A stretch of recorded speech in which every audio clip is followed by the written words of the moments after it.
Good morning. Good morning. From the guidebook, it says, reshaping your character. The way to reshape your character and free ourselves is to become aware of who we are, connect with our source, God, through meditation, learn the laws of the universe, and then begin to practice these laws. And from the bulletin it says, it begins with integrity, being true to yourself. And then it says, healing begins with a transformation of mind. The book we're using is called Spiritual Principles for a Prosperous Life. And today the author is Dr. Anna Price, the provost of the Johnny Coleman Theological School. A great many of us suffer from what I call misunderstanding of self. Our education has not been focused on allowing us to become aware of who and what we are, and the enormous power that we have to shape, reshape, to form, reform our lives. As a result, many of us depend on the five senses to decide who we are.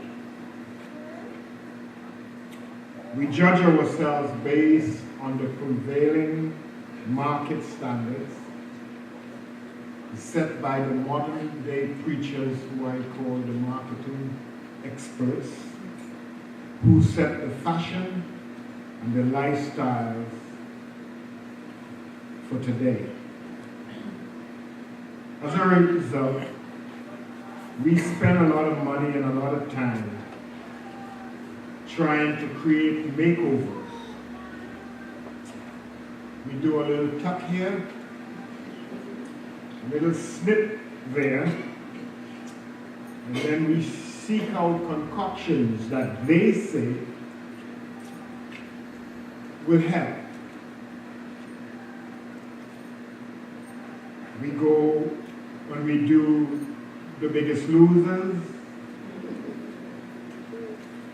and we follow every diet in the store. And at the end of the day, we are still not satisfied. Character is defined as the sum of all our beliefs,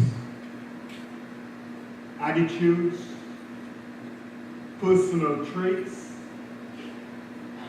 qualities, and peculiarities, oh my God, from which the practices we engage in called behavior will emerge. It represents that people say we are. Reshaping our character is not an outside job. On page 117, Anna says, the character of an individual is made up of the mental and moral qualities distinctive to that individual. It is the character of a person that determines the thoughts, the feelings, the words, the actions, and the reactions that dominate that person's life. It is the character of a person that determines how a person interacts with his environment and other people. People whose characters are respectful of others strive to be productive members of the society, follow the laws of the land, And they are considered to be those with strong character. Others who are disrespectful of others and their property and use unlawful means to promote and provide for themselves are called criminals and are incarcerated or placed in correctional facilities. Your character actually is you. You are what you practice. And practicing, as we know, becomes perfect. So sometimes other people know us as that person, while we believe we are this person. And sometimes they don't connect. Building character is reshaping your thoughts, your beliefs, and everything that is inside of your mind. Paul says, be ye transformed by the renewing or renewal of the mind. That all transformation takes place in the mind, not outside. It is not your clothing. It is not your job. It is not your education that determines who you are. It's what you practice from these inner thoughts that define the individual. It is not what goeth into the man that defiles him, is what comes out.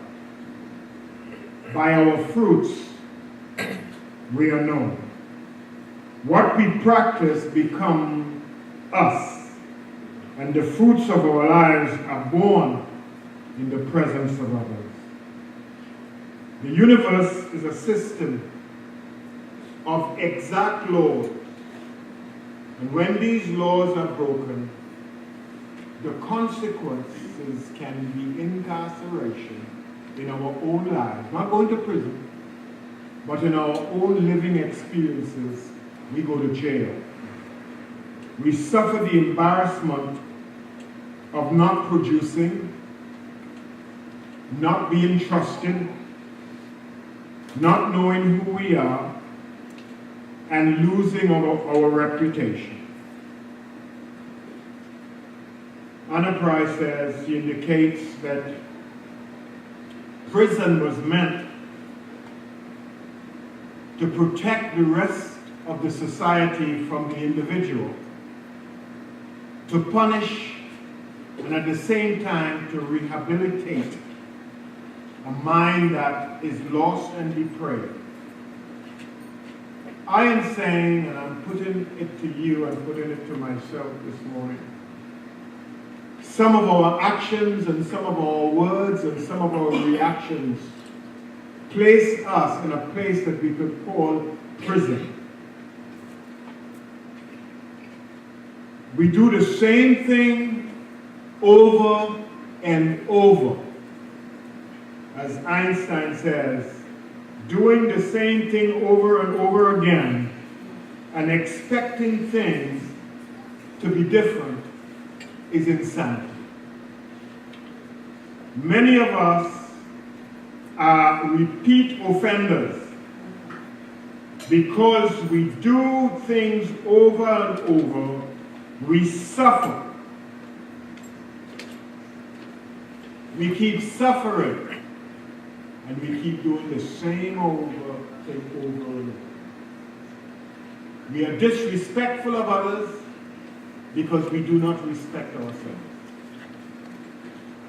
We hurt others because we hurt ourselves constantly. Anna draws a parallel when she talks about the children of Israel. Now, the children of Israel is a wonderful story for us to take a look at.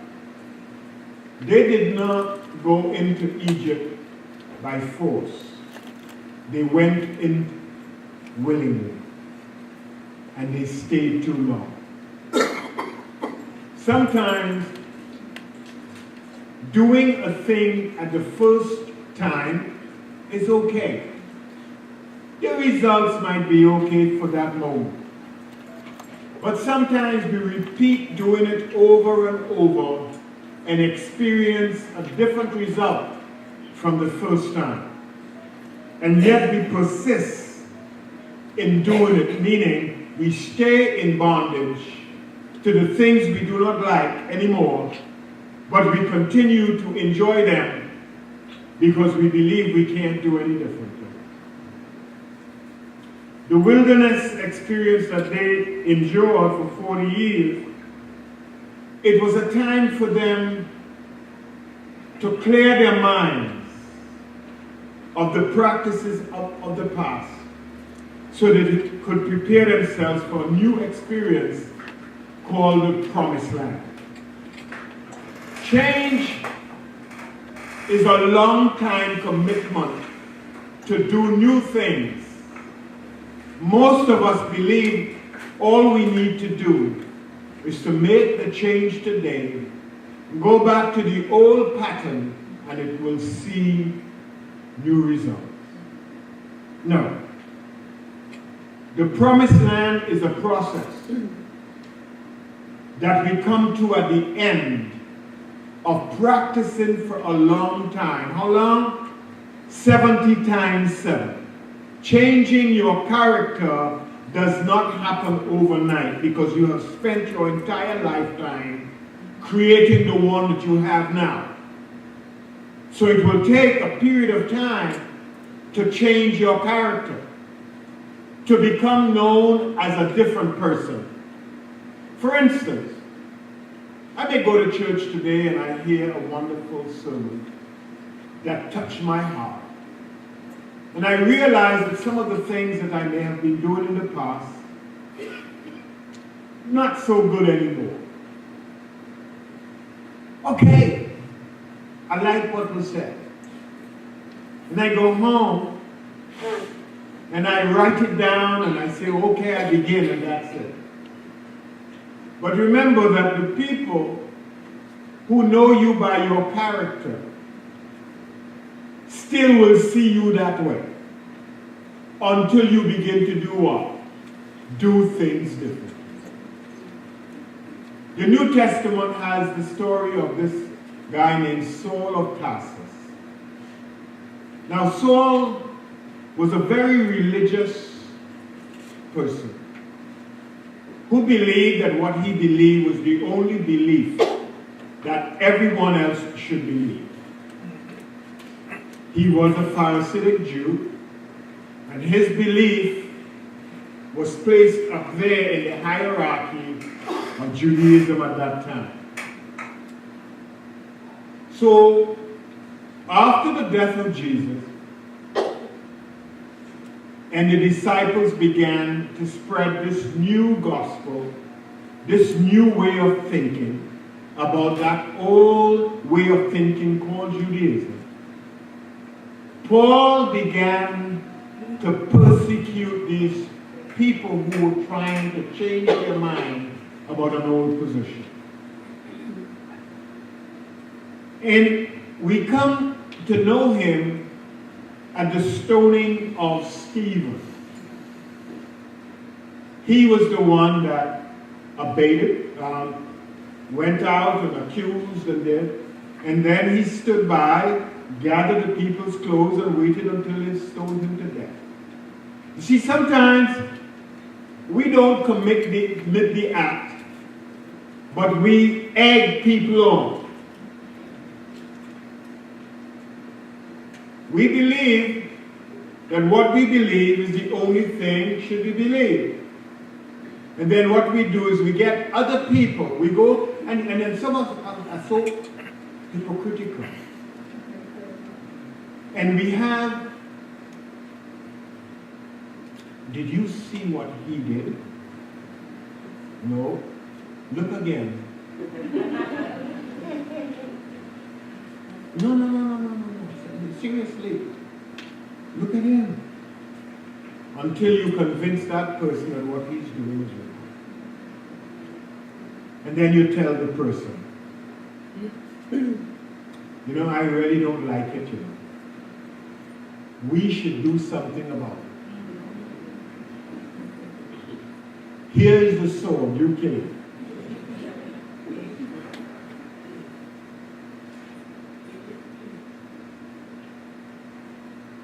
So you see, there's a Paul in all of us.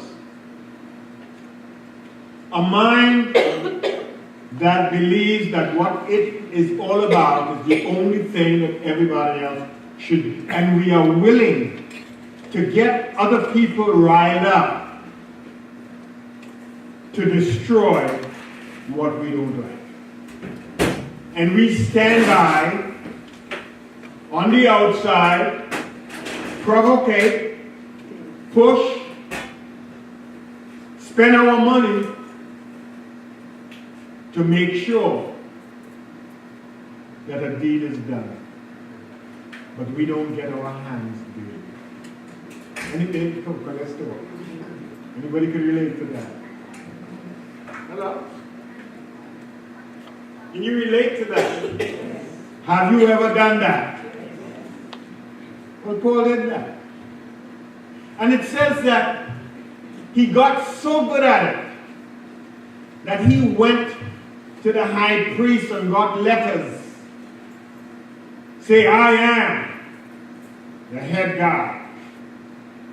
And he was traveling through doing this. And then one day, it says, as he was traveling, a light struck him.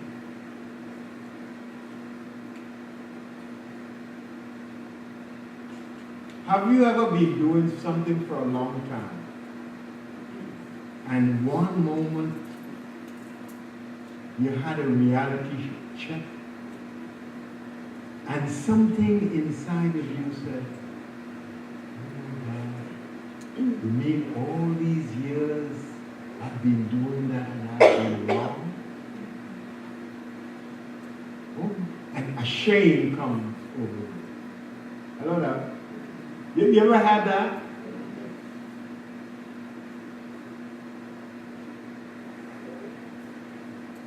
This is Paul now. It says he was struck blind. To be struck blind is to recognize you've been ignorant for such a long time. When the light of truth comes into you, you have a revelation. You ever had that? This moment when a breakthrough happened? Oh my God! Woo!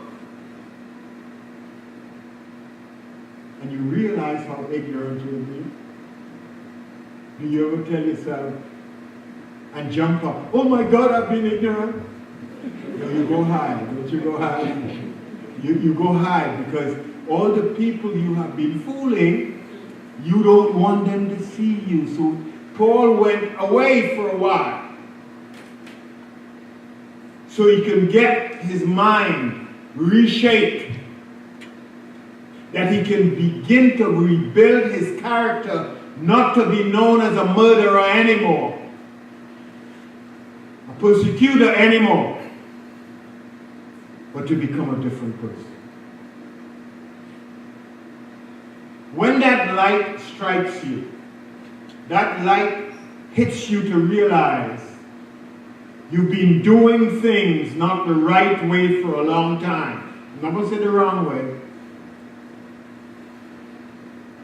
Something happens. It feels like if a knife. It says like when the light struck him, he fell down. And a voice said to him, Saul, Saul, why do you persecute me?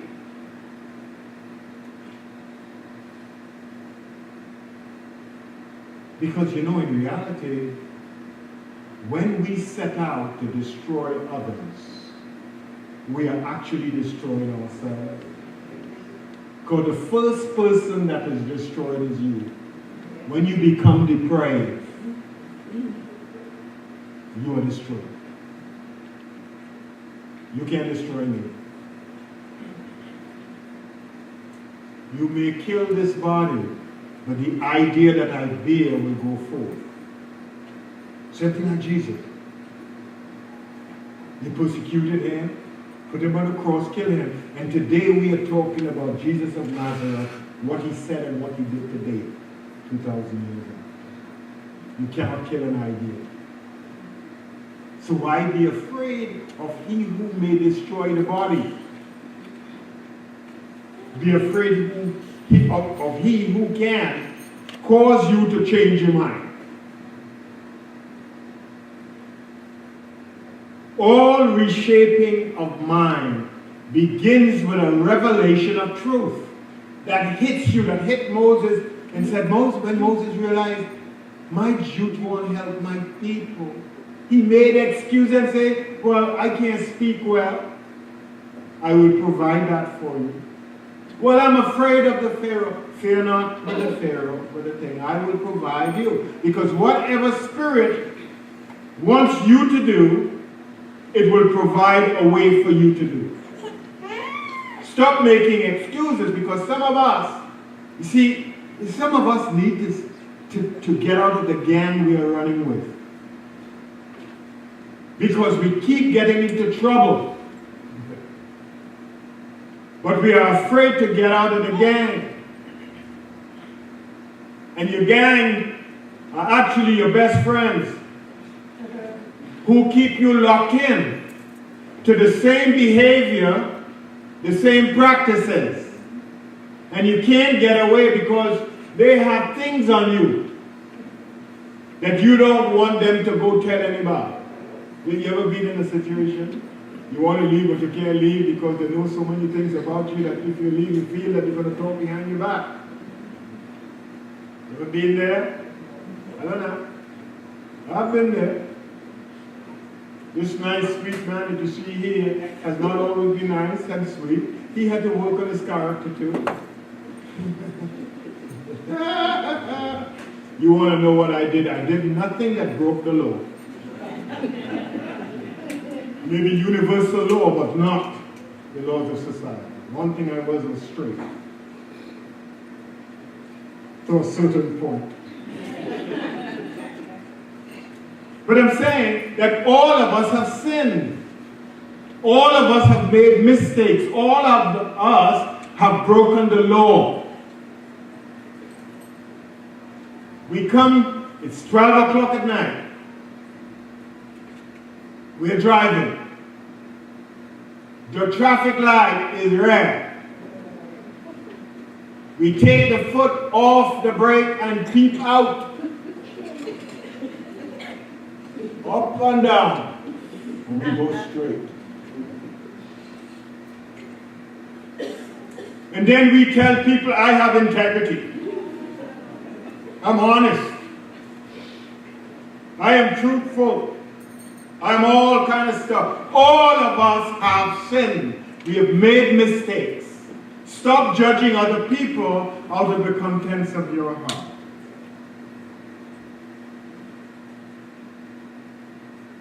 Jail is the place where you experience the sufferings of your actions. Did you know that? You ever sat down in the night alone and you start to regurgitate stuff coming out of your own mind? I'm going to give you a pause and you can do it now. So we are always focused on changing other people's character. You ever notice that? Have we ever spent time to try to change ours? I don't know. You see, when you change character, you can't go through the bay to buy a product. It's inner reflection. There is no recall on character. You can't take it back to Toyota and let them change your car. You have to fix it yourself. See, when you look at Paul, you might say, well, I have never egged anybody on to do a crime. You know? Every unkind word that you say about another human being, every judgment that you made that is not holy and pure, you've done it. Let the words of your mouth, let the meditations of your heart be acceptable in the sight of goodness. If it is not, if they're not, hello, we need a period of reformation. We need a renaissance. We need a change to take place within us. Change does not come about because I decide to go back to school or change jobs. Wherever I go, I take me there. I am the sum of my thoughts. So the same thoughts that I had in the old job, I'm going to take to the new job. The same habits that I have now, I will take over there unless I decide to change. Most of the people in the Bible who were called to do the service of goodness had a past. And they had to work for years to change.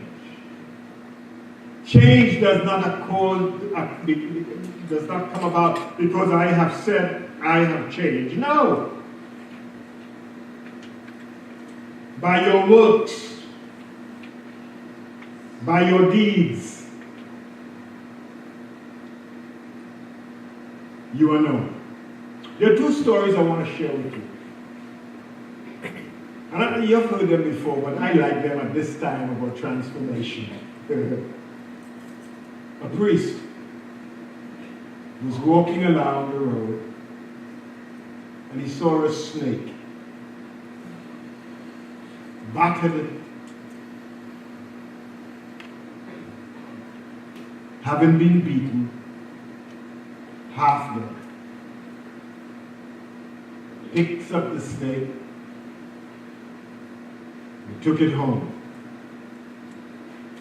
Wrapped it in bandages, made sure it was okay.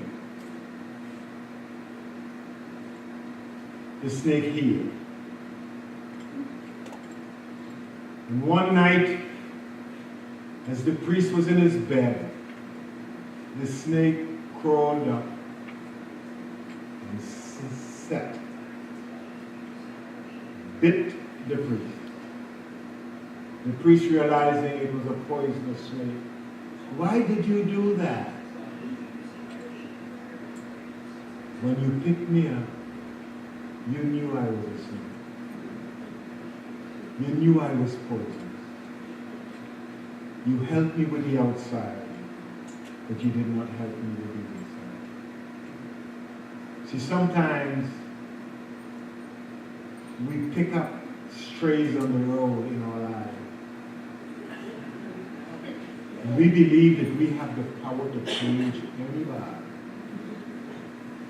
We give them food, shelter, clothing. We give them security. And then they turn around and do us things. And we feel so hurt.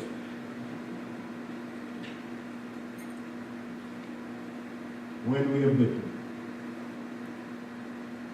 You can help people change the outer. They have to work. Just like you. Here's the other story of the duck swimming in the pond. And the scorpion comes up to the duck. Hey, ducky. can you get me across to the other side of the pond? If I walk, it's going to be too hot and too long. The duck says, no way. You're a scorpion. You're deadly when you run. But if I bite you and we're in the water,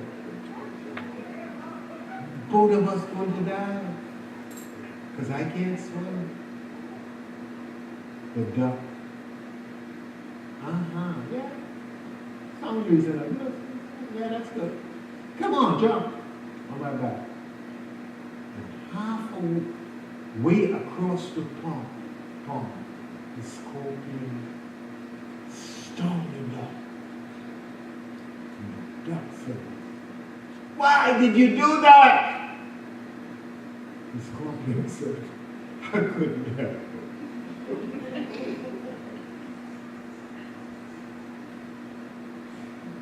Your role is when the question is asked, is this good for me? Would this bring me good? Would I bring it good? If the answer comes back no, walk away. Your role is not to save the world.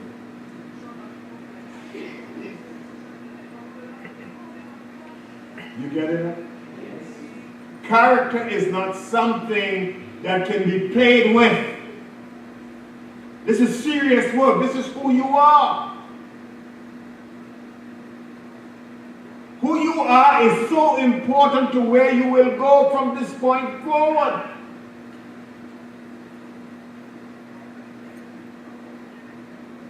I always remember the preacher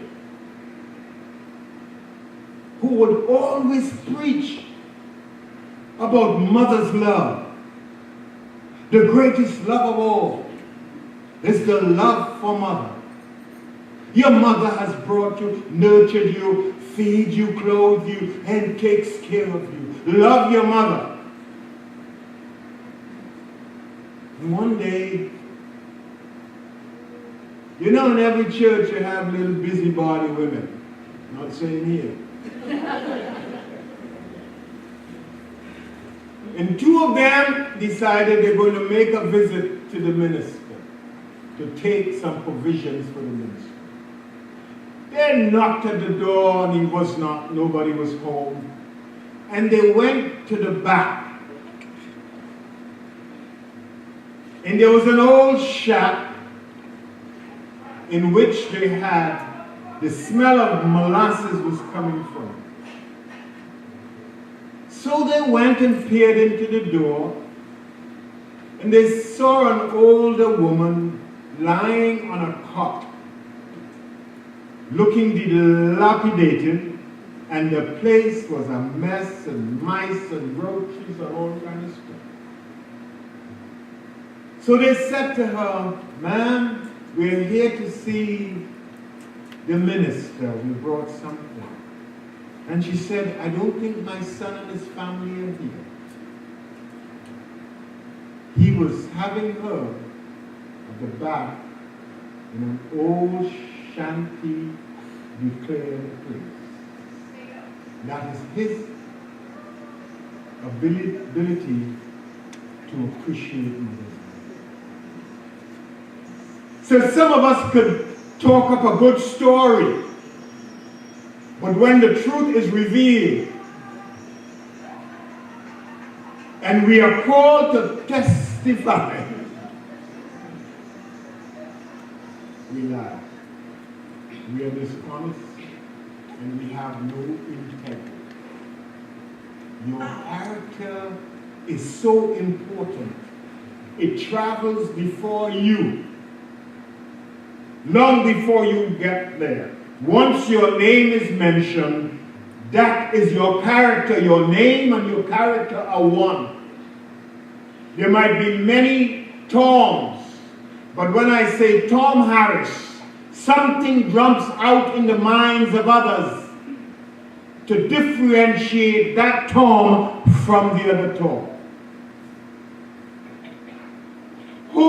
do you say you are must come together with what other people are saying you are. If it's not colliding, you got a problem.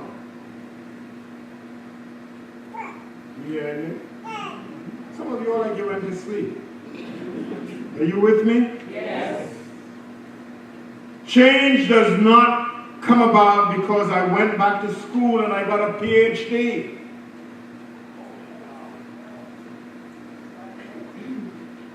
If that information does not go down and is not practiced, it does you no good. You cannot put new wine in old wine. Change takes a long time. How long? 70 times 7. That means you've got to practice over and over and over and over. Anna gives us 8 points. She says one of the first things that you have to do is to accept God as no respecter of persons. You see, some of us go to school to get PhDs and to become known. But when we interact with others, we are a shameful mess. Bombastic and nasty. But do you know who I am?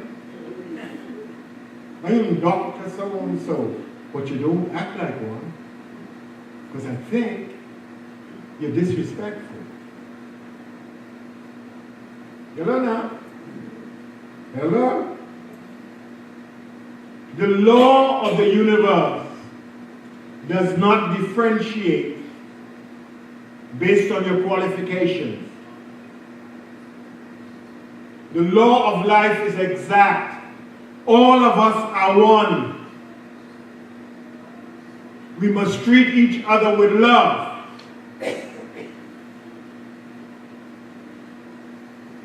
We should not pick and choose who to be good with and who to be bad with. Check yourself out. We all have 3 positions in our lives. A position that says I am better than you. Another one that says I'm equal. And another one says, well, you are better than me. And the ones that we feel are better, we bow down to.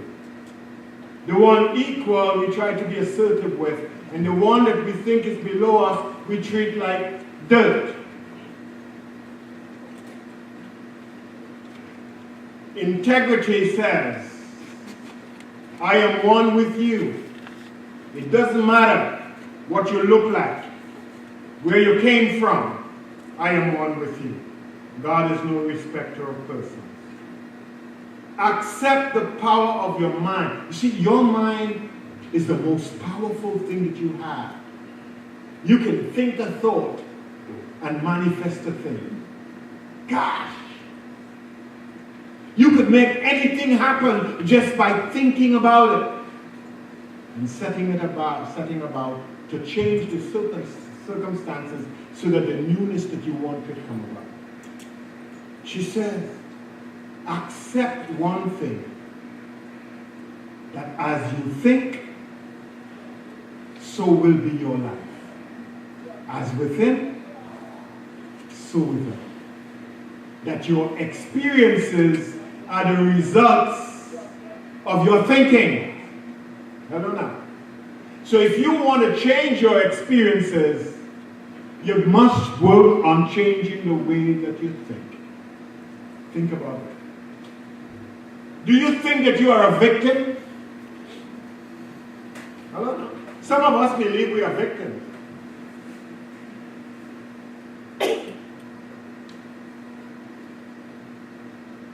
Do you believe it's the government's fault why you are experiencing what you're experiencing? Do you believe it's somebody else's fault and somebody has to come to make it better for you? If you're thinking that way, you're a victim.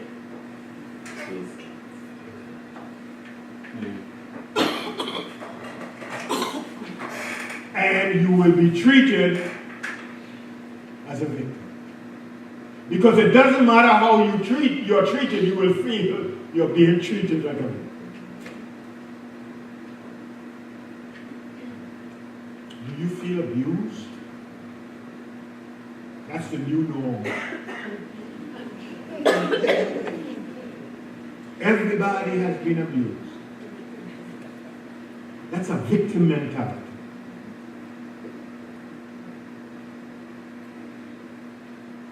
If you don't think it, you cannot experience it. Accept that we attract to ourselves what we are. Wow. You ever realize that the things in your life relate to the way you appreciate them? Take a look at that. Sometimes there are 5 people sitting in a circle. And something is happening at the center of that circle. And each one in the circle has a different experience to what is happening. Have you ever experienced that? Wherever you are, things are always happening. The state of mind that you have at that present time will determine how it affects you. Did you realize that sometimes in your life, they could bring it on and bring a big truck and dump on you, and you will just shake it off and go? And at other times, as soon as you see the truck coming, you say, why me? Because you expect to be dumped on. Wherever you are, everything that is happening around you is an opportunity for you to practice changing your character. I don't know. At work, when they dump at you, that's a time for you to tell yourself, I must rise above this. Welcome the challenges and go within yourself to find out, like Paul. Paul went away. Mentally, he moved from his thinking by thinking differently. How can I change this? Wow. He went and he had joined himself with a man who knew, who could teach him how to be different. He didn't go back to his old buddies. He went to a new place. Got some new ideas. Hello now. Had new relationships. Hello now. And then the change came. And Paul became the founder of Christianity. The religion that is all over the place now. Not Jesus. Jesus did not find that. Paul did. From persecution to a champion of a new order. Think about it. Each one of us can change and become the director of a new order. Wow, wouldn't that be nice? Hello now. You could become a new person in Christ. You don't have to be the same person beginning this moment. Change in me can come about if I am willing to realize that I can change, have a picture of what I would like to change into, and start working on it. She accepts that. She says, accept that we can reshape our own. We don't need to go to a counselor to tell us how and what we need to become. Have a new picture of yourself and daily work on it, discarding everything else Keep your attention on this new picture and keep walking and walking and walking towards it. And one day you will be there, not even knowing you have arrived. That's the only way to change. Change does not come about until you practice and practice and practice reshaping your character. And it's so nice, you know, sometimes you ever reach to this point where you say, I'm not doing that again. I change. And then one day you find yourself back in it and you get angry. Don't get angry. Smile. And just tell yourself, thank you for this opportunity to keep working. Because I realize I'm not there yet. I don't know. Sometimes through the ego in us, we believe by 2 practices we should be there.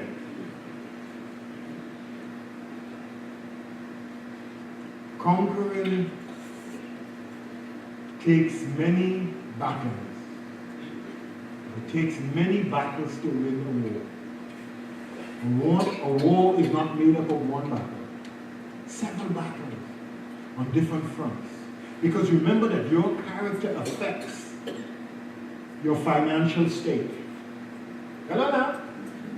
Your spiritual state. Your mental state. Your emotional state. Your relationships.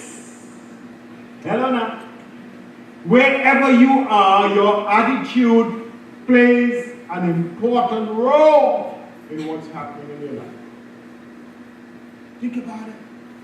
So because you're corrected in the financial, you have about 1,000 more areas to work with.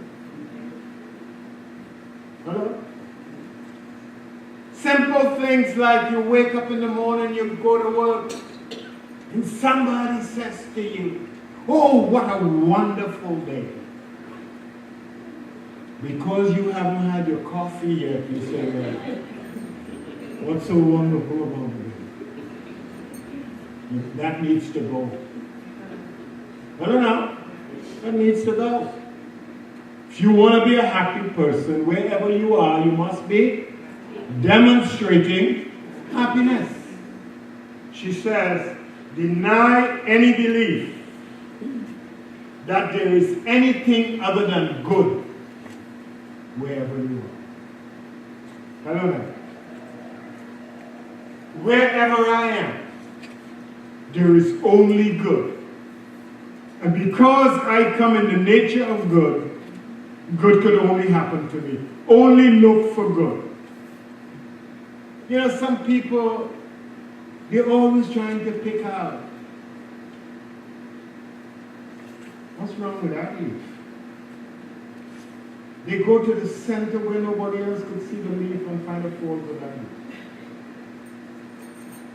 Huh? You have one gray hair. They could find it.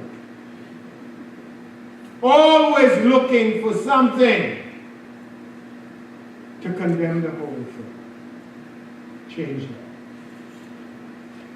that. See good wherever you are. Be grateful for your life. Stop complaining about how bad life is. Life is good. Your thoughts are evil. Nothing wrong with life.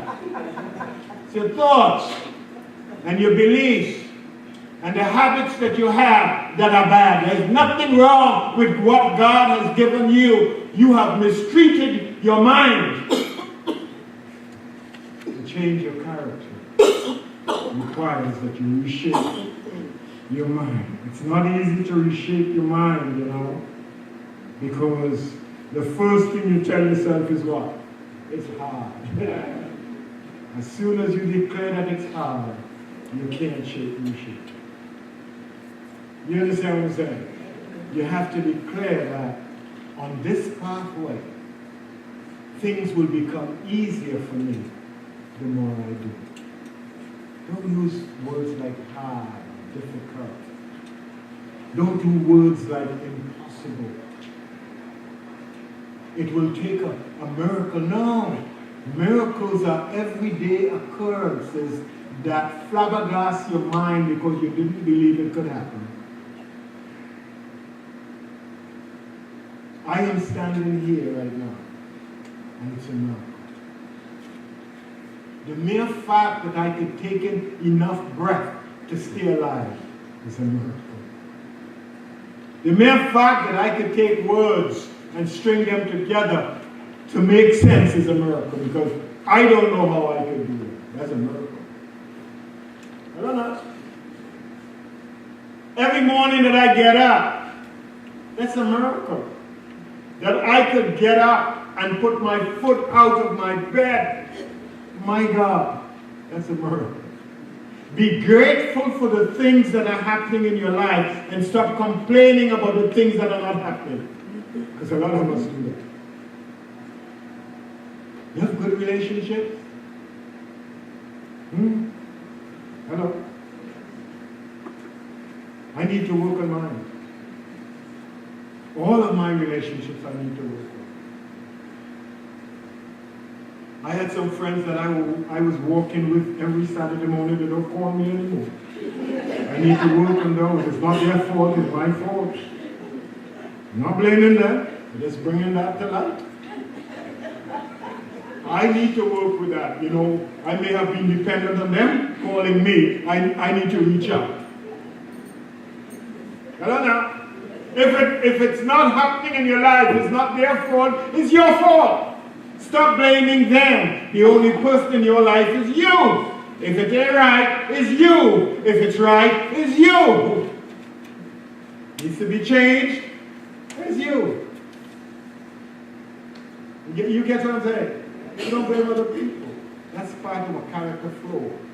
When you don't like to take responsibility for yourself. God bless you.